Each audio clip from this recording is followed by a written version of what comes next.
The Great Gatsby by F. Scott Fitzgerald. Chapter 9. After 2 years, I remember the rest of that day, and that night and the next day, only as an endless drill of police and photographers and newspaper men in and out of Gatsby's front door. A rope stretched across the main gate, and a policeman by it kept out the curious. But little boys soon discovered that they could enter through my yard, and there were always a few of them clustered open-mouthed about the pool. Someone with a positive manner, perhaps a detective, used the expression madman as he bent over Wilson's body that afternoon, and the adventitious authority of his voice set the key for the newspaper reports next morning. Most of those reports were a nightmare grotesque, circumstantial, eager, and untrue. When Michaelis's testimony at the inquest brought to light Wilson's suspicions of his wife, I thought the whole tale would shortly be served up in racy pasquinade. But Catherine, who might have said anything, didn't say a word.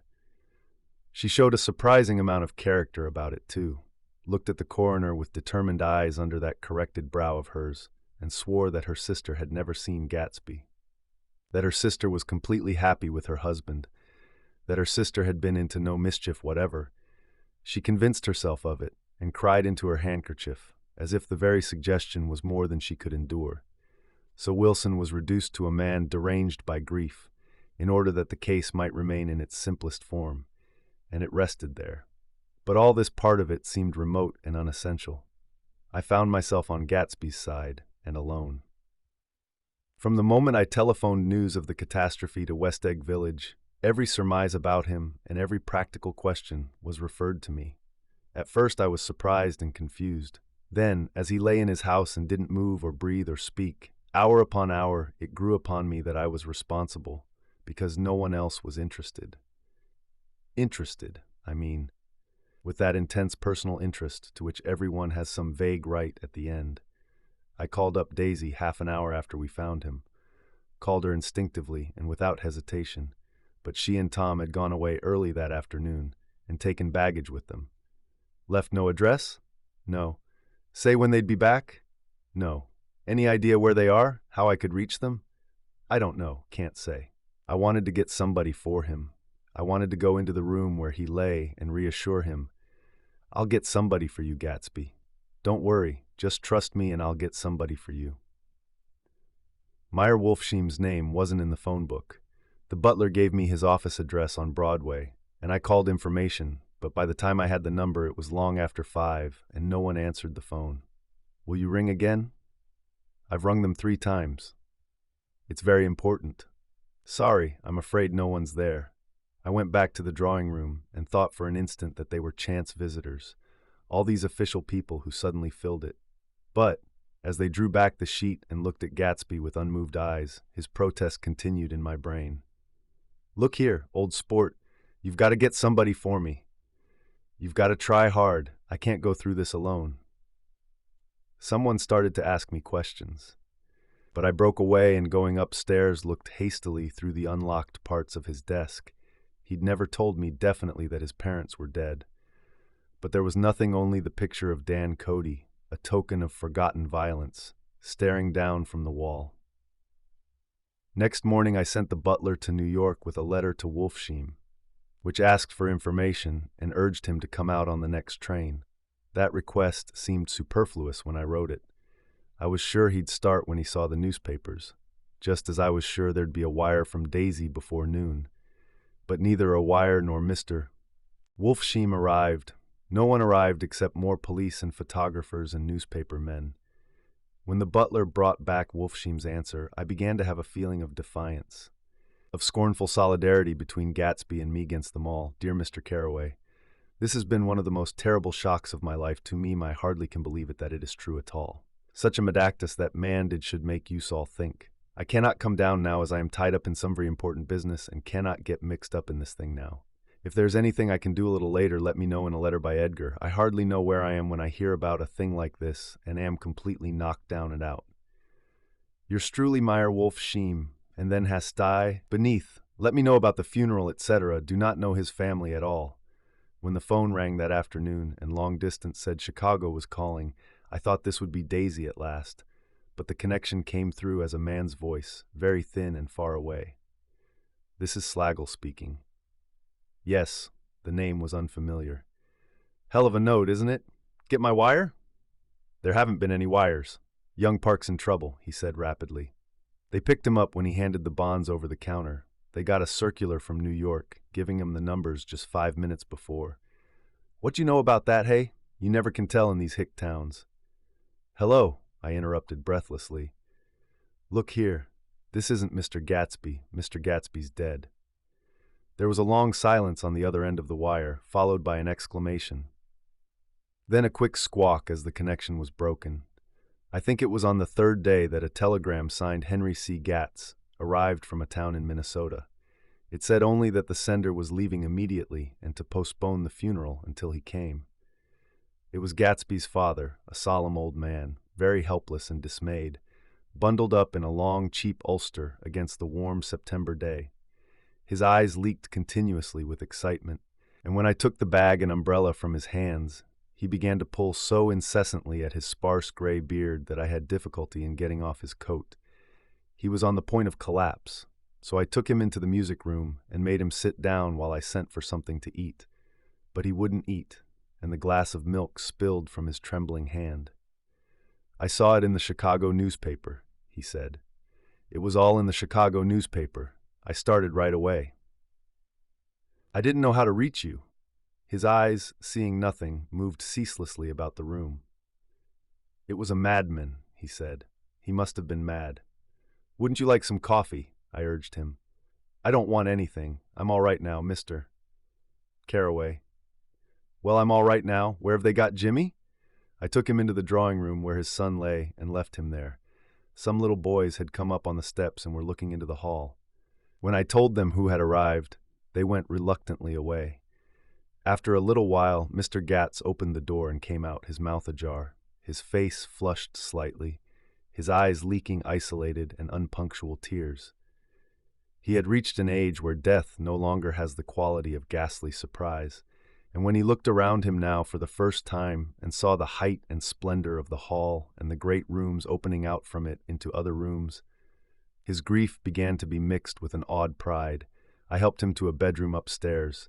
While he took off his coat and vest, I told him that all arrangements had been deferred until he came. "I didn't know what you'd want, Mr. Gatsby. Gatz is my name. Mr. Gatz, I thought you might want to take the body west." He shook his head. "Jimmy always liked it better down east." He rose up to his position in the east. "Were you a friend of my boys, Mr.?" "We were close friends." "He had a big future before him, you know. He was only a young man, but he had a lot of brain power here." He touched his head impressively, and I nodded. "If he'd have lived, he'd have been a great man. A man like James J. Hill. He'd have helped build up the country." "That's true," I said uncomfortably. He fumbled at the embroidered coverlet, trying to take it from the bed, and lay down stiffly, was instantly asleep, put 202. That night, an obviously frightened person called up and demanded to know who I was before he would give his name. "This is Mr. Carraway," I said. "Oh," he sounded relieved. "This is Klipspringer." I was relieved too, for that seemed to promise another friend at Gatsby's grave. I didn't want it to be in the papers and draw a sightseeing crowd, so I'd been calling up a few people myself. They were hard to find. "The funeral's tomorrow," I said. 3:00 here at the house. I wish you'd tell anybody who'd be interested." "Oh, I will," he broke out hastily. "Of course I'm not likely to see anybody, but if I do—" His tone made me suspicious. "Of course you'll be there yourself." "Well, I'll certainly try. What I called up about is mine is—" "Wait a minute," I interrupted. "How about saying you'll come?" "Well, the fact is, the truth of the matter is that I'm staying with some people up here in Greenwich, and they rather expect me to be with them tomorrow. In fact, there's a sort of picnic or something. Of course, I'll do my very best to get away." I ejaculated an unrestrained, "Huh," and he must have heard me, for he went on nervously. "What I called up about was a pair of shoes I left there. I wonder if it'd be too much trouble to have the butler send them on. You see, they're tennis shoes, and I'm sort of helpless without them. My address is care of B.F. I didn't hear the rest of the name because I hung up the receiver. After that, I felt a certain shame for Gatsby. One gentleman to whom I telephoned implied that he had got what he deserved. However, that was my fault, for he was one of those who used to sneer most bitterly at Gatsby on the courage of Gatsby's liquor, and I should have known better than to call him. The morning of the funeral, I went up to New York to see Meyer Wolfsheim. I couldn't seem to reach him any other way. The door that I pushed open, on the advice of an elevator boy, was marked the Swastika Holding Company, and at first there didn't seem to be anyone inside. But when I'd shouted hello several times in vain, an argument broke out behind a partition, and presently a lovely Jewess appeared at an interior door and scrutinized me with black hostile eyes. "Nobody's in," she said. "Mr. Wolfsheim's gone to Chicago." The first part of this was obviously untrue, for someone had begun to whistle the rosary tunelessly inside. "Please say that Mr. Carraway wants to see him." "I can't get him back from Chicago, can I?" At this moment a voice, unmistakably Wolfsheim's, called "Stella" from the other side of the door. "Leave your name on the desk," she said quickly. "I'll give it to him when he gets back." "But I know he's there." She took a step toward me and began to slide her hands indignantly up and down her hips. "You young men think you can force your way in here any time," she scolded. "We're getting sick and tired of it. When I say he's in Chicago, he's in Chicago." I mentioned Gatsby. "Oh," she looked at me over again. "Will you just... What was your name?" She vanished. In a moment, Meyer Wolfsheim stood solemnly in the doorway, holding out both hands. He drew me into his office, remarking in a reverent voice that it was a sad time for all of us, and offered me a cigar.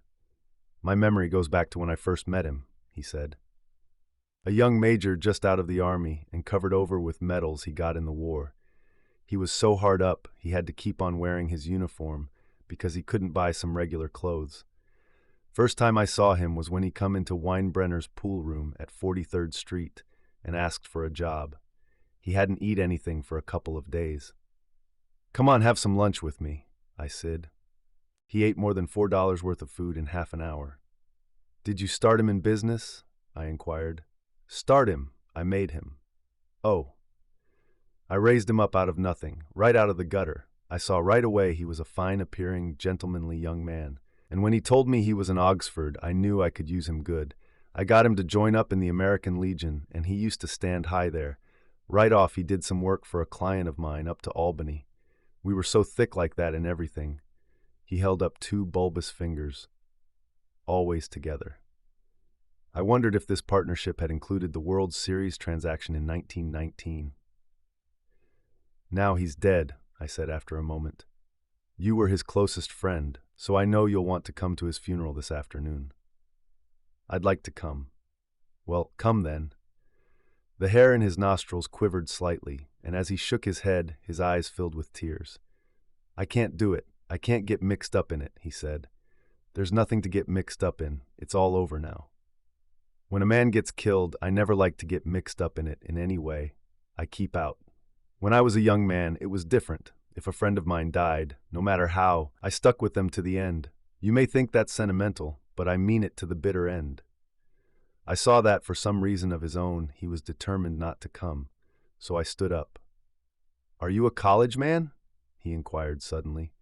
For a moment I thought he was going to suggest a connection, but he only nodded and shook my hand. "Let us learn to show our friendship for a man when he is alive and not after he is dead," he suggested. "After that, my own rule is to let everything alone." When I left his office, the sky had turned dark, and I got back to West Egg in a drizzle. After changing my clothes, I went next door and found Mr. Gatz walking up and down excitedly in the hall. His pride in his son and in his son's possessions was continually increasing, and now he had something to show me. "Jimmy sent me this picture." He took out his wallet with trembling fingers. "Look there." It was a photograph of the house, cracked in the corners and dirty with many hands. He pointed out every detail to me eagerly. "Look there," and then sought admiration from my eyes. He had shown it so often that I think it was more real to him now than the house itself. "Jimmy sent it to me. I think it's a very pretty picture. It shows up well." "Very well. Had you seen him lately?" "He come out to see me 2 years ago and bought me the house I live in now. Of course we was broke up when he run off from home, but I see now there was a reason for it. He knew he had a big future in front of him, and ever since he made a success, he was very generous with me.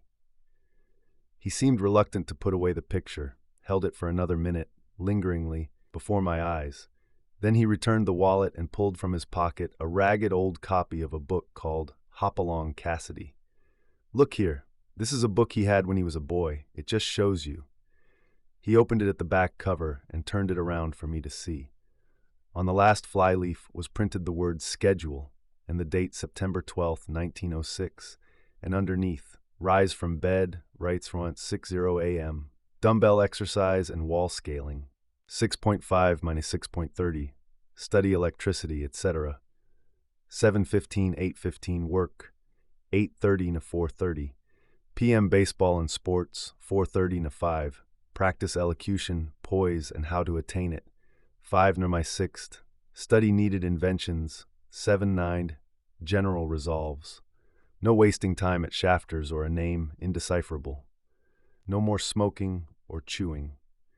Bath every other day. Read one improving book or magazine per week. Save $5 crossed out $3 per week.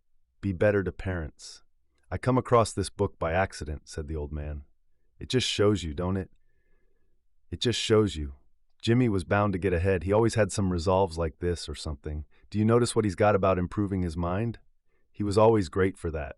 He told me I ate like a hog once, and I beat him for it. He was reluctant to close the book, reading each item aloud and then looking eagerly at me. I think he rather expected me to copy down the list for my own use. A little before 3, the Lutheran minister arrived from Flushing, and I began to look involuntarily out the windows for other cars. So did Gatsby's father. And as the time passed and the servants came in and stood waiting in the hall, his eyes began to blink anxiously, and he spoke of the rain in a worried, uncertain way. The minister glanced several times at his watch, so I took him aside and asked him to wait for half an hour. But it wasn't any use. Nobody came. About 5 o'clock, our procession of 3 cars reached the cemetery and stopped in a thick drizzle beside the gate. First, a motor hearse, horribly black and wet, then Mr. Gatz and the minister and I in the limousine, and a little later, 4 or 5 servants and the postman from West Egg in Gatsby's station wagon, all wet to the skin. As we started through the gate into the cemetery, I heard a car stop and then the sound of someone splashing after us over the soggy ground. I looked around. It was the man with owl-eyed glasses whom I had found marveling over Gatsby's books in the library one night 3 months before. I'd never seen him since then. I don't know how he knew about the funeral, or even his name. The rain poured down his thick glasses, and he took them off and wiped them to see the protecting canvas unrolled from Gatsby's grave. I tried to think about Gatsby then for a moment, but he was already too far away, and I could only remember without resentment that Daisy hadn't sent a message or a flower. Dimly I heard someone murmur, "Blessed are the dead that the rain falls on," and then the owl-eyed man said, "Amen to that," in a brave voice. We straggled down quickly through the rain to the cars. Owl Eyes spoke to me by the gate. "I couldn't get to the house," he remarked. "Neither could anybody else." "Go on," he started. "Why, my God, they used to go there by the hundreds." He took off his glasses and wiped them again, outside and in. "The poor son of a bitch," he said. "One of my most vivid memories is of coming back west from prep school and later from college at Christmas time. Those who went farther than Chicago would gather in the old dim Union Station at 6 o'clock of a December evening with a few Chicago friends, already caught up into their own holiday gaieties, to bid them a hasty goodbye. I remember the fur coats of the girls returning from Miss This or That's, and the chatter of frozen breath and the hands waving overhead as we caught sight of old acquaintances and the matchings of invitations. "Are you going to the Ordways, the Herseys, the Schultzes?" and the long green tickets clasped tight in our gloved hands. And last, the murky yellow cars of the Chicago, Milwaukee and St. Paul Railroad, looking cheerful as Christmas itself on the tracks beside the gate. When we pulled out into the winter night and the real snow, our snow, began to stretch out beside us and twinkle against the windows, and the dim lights of small Wisconsin stations moved by, a sharp wild brace came suddenly into the air. We drew in deep breaths of it as we walked back from dinner through the cold vestibules, unutterably aware of our identity with this country for one strange hour before we melted indistinguishably into it again. That's my Middle West, not the wheat or the prairies or the lost Swede towns, but the thrilling returning trains of my youth, and the street lamps and sleigh bells in the frosty dark, and the shadows of holly wreaths thrown by lighted windows on the snow. I am part of that, a little solemn with the feel of those long winters, a little complacent from growing up in the Carraway house in a city where dwellings are still called through decades by a family's name. I see now that this has been a story of the West. After all, Tom and Gatsby, Daisy and Jordan and I were all Westerners, and perhaps we possessed some deficiency in common which made us subtly unadaptable to Eastern life. Even when the East excited me most, even when I was most keenly aware of its superiority to the bored, sprawling, swollen towns beyond the Ohio, with their interminable inquisitions, which spared only the children and the very old, even then it had always for me a quality of distortion. West Egg, especially, still figures in my more fantastic dreams. I see it as a night scene by El Greco, 100 houses, at once conventional and grotesque, crouching under a sullen, overhanging sky and a lustreless moon. In the foreground, 4 solemn men in dress suits are walking along the sidewalk with a stretcher on which lies a drunken woman in a white evening dress. Her hand, which dangles over the side, sparkles cold with jewels. Gravely, the men turn in at a house, the wrong house, but no one knows the woman's name and no one cares. After Gatsby's death, the East was haunted for me like that, distorted beyond my eyes, power of correction. So when the blue smoke of brittle leaves was in the air and the wind blew the wet laundry stiff on the line, I decided to come back home. There was one thing to be done before I left, an awkward, unpleasant thing that perhaps had better have been let alone. But I wanted to leave things in order and not just trust that obliging and indifferent sea to sweep my refuse away. I saw Jordan Baker and talked over and around what had happened to us together and what had happened afterward to me, and she lay perfectly still, listening, in a big chair. She was dressed to play golf, and I remember thinking she looked like a good illustration. Her chin raised a little jauntily, her hair the color of an autumn leaf, her face the same brown tint as the fingerless glove on her knee. When I had finished, she told me without comment that she was engaged to another man. I doubted that, though there were several she could have married at a nod of her head, but I pretended to be surprised. For just a minute, I wondered if I wasn't making a mistake. Then I thought it all over again quickly and got up to say goodbye. "Nevertheless, you did throw me over," said Jordan suddenly. "You threw me over on the telephone. I don't give a damn about you now, but it was a new experience for me, and I felt a little dizzy for a while." We shook hands. "Oh, and do you remember," she added, "a conversation we had once about driving a car?" "Why not exactly?" "You said a bad driver was only safe until she met another bad driver. Well, I met another bad driver, didn't I?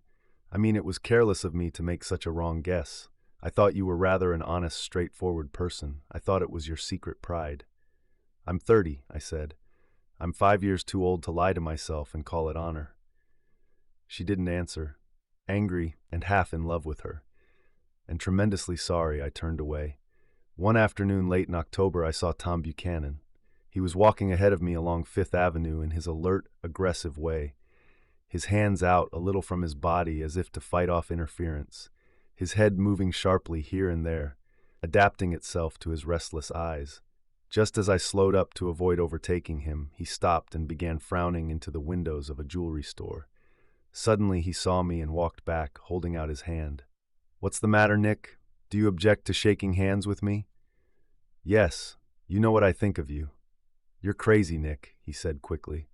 "Crazy as hell. I don't know what's the matter with you." "Tom," I inquired, "what did you say to Wilson that afternoon?" He stared at me without a word, and I knew I had guessed right about those missing hours. I started to turn away, but he took a step after me and grabbed my arm. "I told him the truth," he said. He came to the door while we were getting ready to leave, and when I sent down word that we weren't in, he tried to force his way upstairs. He was crazy enough to kill me if I hadn't told him who owned the car. His hand was on a revolver in his pocket every minute he was in the house. He broke off defiantly. What if I did tell him? That fellow had it coming to him. He threw dust into your eyes just like he did in Daisy's. But he was a tough one. He ran over Myrtle like you'd run over a dog and never even stopped his car. There was nothing I could say except the one unutterable fact that it wasn't true. And if you think I didn't have my share of suffering, look here.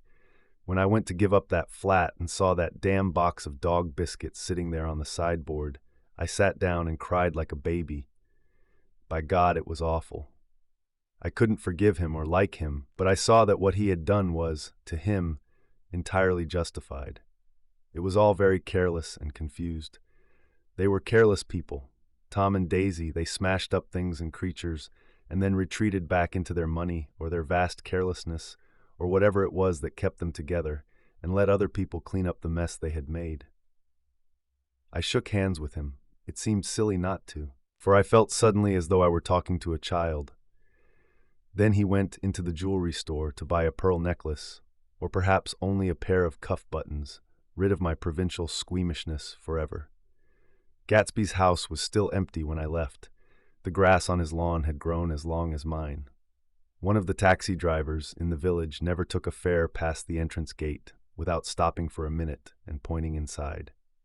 Perhaps it was he who drove Daisy and Gatsby over to East Egg the night of the accident, and perhaps he had made a story about it all his own. I didn't want to hear it, and I avoided him when I got off the train.